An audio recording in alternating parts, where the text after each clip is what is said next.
जी, आज के लेक्चर में हम देखेंगे कि नेक्स्ट कौन सा लॉ है जिसके अंदर साइबर रेलेवेंट प्रोविजन शामिल है।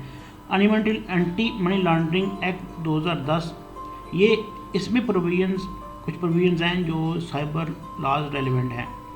हम इसके प्रीएम्बल को पढ़ते हैं, देखते हैं कि whereas it is expedient to provide for prevention of money laundering, combating financing and terrorism and forfeiture of property derived from or involved in money laundering or financing of terrorism and for matter connected therewith and incident thereto।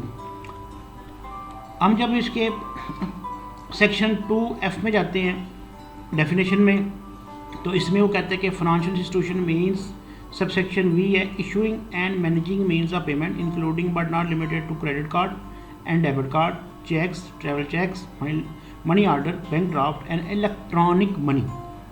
सो इसमें भी ये relevant provision है कि जो electronic money भी होगी और वो आगे मनी लॉन्ड्रिंग के ऑफेंसेस में शामिल होगी, तो वो भी वो साइबर क्राइम के ज़िम्मे में आएगी।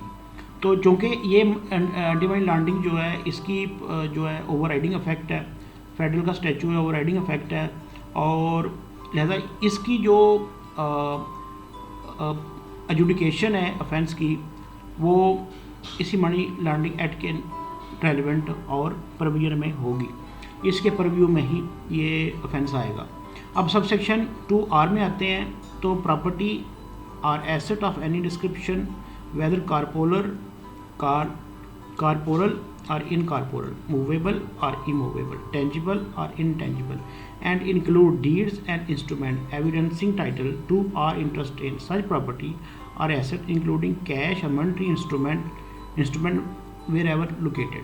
तो इसके अंदर जब हम इस डेफिनेशन को देखते हैं और पढ़ते हैं, तो कारपोरल, इनकारपोरल, टेंजिबल, इनटेंजिबल प्रॉपर्टी में जब हम आएंगे तो ये भी इसी कंसेप्ट को सपोर्ट करती है कि ये भी साइबर रेलिवेंट और वर्चुअल करेंसी की या वर्चुअल एसेट की बात कर रहे हैं। तो कोई भी ऐसी प्रॉपर्टी, ऐसा एसेट जो वर्चुअल हो, जो डिजिटल हो, जो इलेक्ट्रॉनिक हो, वो भी अगर ऐसी किसी मनी लॉन्ड्रिंग में इन्वॉल्व है और वो उसके ज़रिए से कोई ऑफेंस की कमीशन हुई है, तो वो भी इसी मनी लॉन्ड्रिंग के एक्ट के परव्यू में आएगी और ऑफेंस डिक्लेयर होगी। दो केस में जो ट्रायल और सेशन कोर्ट का पनिशमेंट 10 ईयर्स और जो फाइन में भी अप टू 1 मिलियन हो सकता है। तो सिर्फ इसी नहीं है, इसके जब हम रूल्स और रेगुलेशन में जाते हैं, तो जो स्टेट बैंक ने इसके रेलिवेंट जो इशू ड्राफ्ट किए हैं, जो इसके रेगुलेशन ड्राफ्ट किए हैं, उसके हम अगर पार्ट 1 डेफिनेशन में जाएँ तो सब सेक्शन 26 है, ऑनलाइन ट्रांजैक्शन मीन्स डिपॉजिट और withdrawal of cash using different branches of bank through electronic means.